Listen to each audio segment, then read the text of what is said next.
నిలబడతారు మీడియాతో మాట్లాడడం ఫోకస్ పెడుతున్నా సార్ పెడితే బాగుంటుంది సార్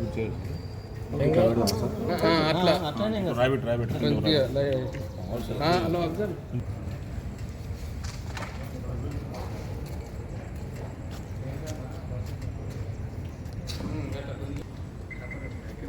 ఇట్లా కంప్లీట్ అయింది.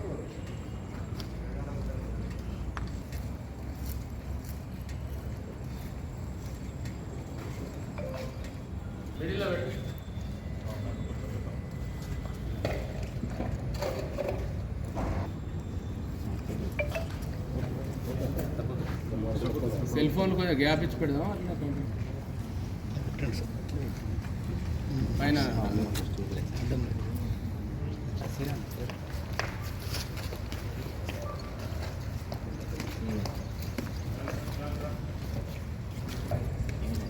రాజులు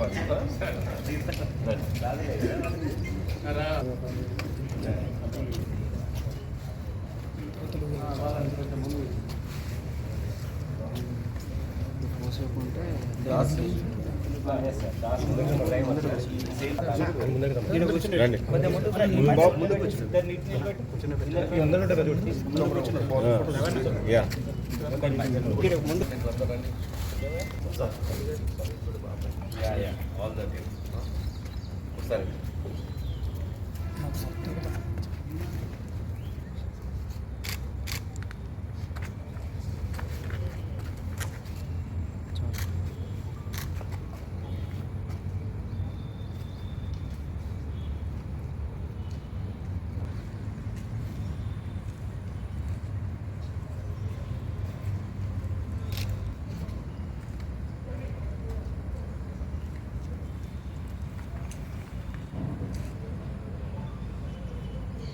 बुढ़ी ऊपर करो जी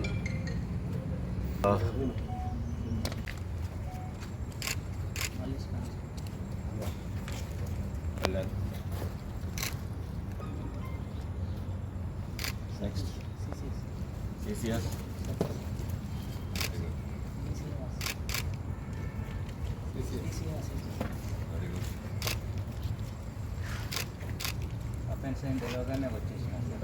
మార్నింగ్ బెల్లంపల్లి మెయిన్ బజార్ సెంటర్లో ఒక అఫెన్స్ జరిగింది. అది ఒక కారులో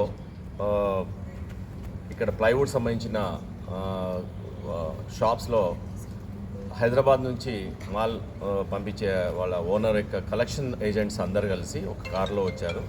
కారులో వచ్చి ప్రతి నెల వాళ్లకు ఈ డిఫరెంట్ డిస్ట్రిక్ట్స్లో ఏదైతే ఉద్దర మీన్స్ క్రెడిట్ ఉంటుందో దానికి వసూలు చేసుకొని వెళ్తుంటారు. సో అలాగే దాంట్లో భాగంగానే 17th రోజు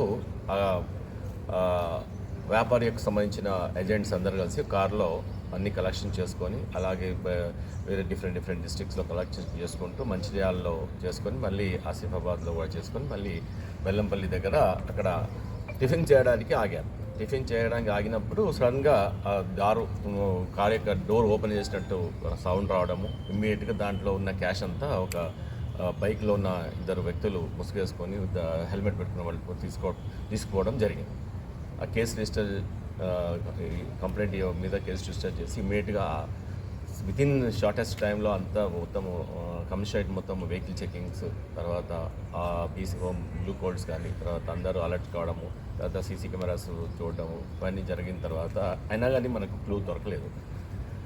ఆ రోజంతా అలా జరిగిపోయింది. బట్ ఎక్కడైతే మనం సీసీటీవీ ఫుటేజెస్ని బ్యాక్ అండ్ ఫ్రంట్ చూసుకుంటూ వెళ్ళినప్పుడు మన టీం అంతా CCS టీం ముందు డీసీపీ గారు, తర్వాత ఏసీపీస్ అందరు ఇన్స్పెక్టర్స్ అందరూ ఒక టీమ్గా చేసి డిఫరెంట్ డిస్కషన్స్లో కూర్చొని మొత్తం డీటెయిల్గా క్షుణ్ణంగా పరిశీలించినప్పుడు మనకు ఒక బైక్లో వెనుక చూపించబడుతున్న వైట్ పల్సర్ బైక్ అనేది దాని యొక్క నెంబర్ ప్లేట్ కోసం మనకు కనబడింది. దాన్ని మనం అనాలిసిస్ చేసి చూస్తే అది ఎవరిదని తెలిసింది. దాంట్లో భాగంగానే అప్పటికే మన కమిషనరేట్ దాటి వెళ్ళడం జరిగింది. సో దాంట్లో భాగంగా ఇవన్నీ అనాలిసిస్లో భాగంగా అన్ని టీంలు వర్క్ చేయడం వల్ల ఈరోజు మనకి 4 దొరకడం జరిగింది. ఇక్కడ వాళ్ళు ఆల్రెడీ డబ్బులు తీసుకుపోయి మళ్ళీ కొన్ని రోజులు ఒక 1 డే ఇటు ఫారెస్ట్లలో ఉండేసి మళ్ళీ బ్యాక్ వస్తూ మనకు ఇక్కడ హైదరాబాద్ పోవడానికి ప్రయత్నం చేసినప్పుడు మనకు వెహికల్ చెకింగ్లో దొరికారు. సో దాంట్లో టోటల్గా మన కంప్లైంట్ 28 lakhs పోయిందని చెప్పి అందాజా మీద కంప్లైంట్ ఇవ్వడం జరిగింది.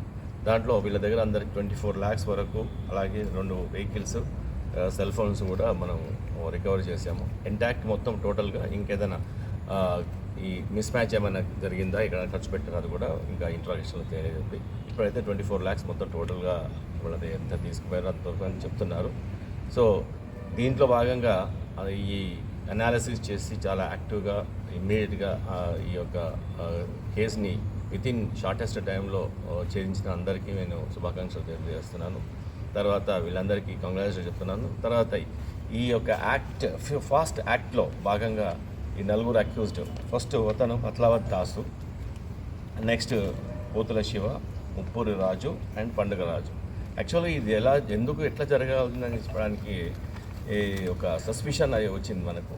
ఎందుకంటే ఫస్ట్ ఎవరైతే కలెక్షన్ చేస్తున్నారో వాళ్ళ మీద సస్పిషన్ వచ్చింది ఫస్ట్. ఎందుకంటే డోర్ లాక్ చేసి రిమోట్ కంట్రోల్తో సౌండ్ వచ్చినప్పుడు ఎవరు తీసుంటారు ఇది అంటే వీళ్ళు ఆల్రెడీ వీళ్ళకి తెలిసి ఉంటుంది కదా వీళ్ళ మనిషి ఎవరైనా ఉన్నారా అని ఆ రకంగా బ్యాక్డ్రాప్లో చేయడం జరిగింది. దాంట్లో భాగంగానే యాక్చువల్గా అయితే ఇప్పుడు ఎవరైతే కలెక్షన్ చేస్తున్నారో వాళ్ళు రీసెంట్గా జాయిన్ అయ్యారు. అంతకన్నా ముందు ఒక టీం, దాంట్లో ముఖ్యంగా దాసు అనే వ్యక్తి డ్రైవర్గా పనిచేశాడు. అతను ఇంతకుముందు 20 days బ్యాకే ఈ కలెక్షన్ ఏజెంట్గా రిజైన్ చేశాడు.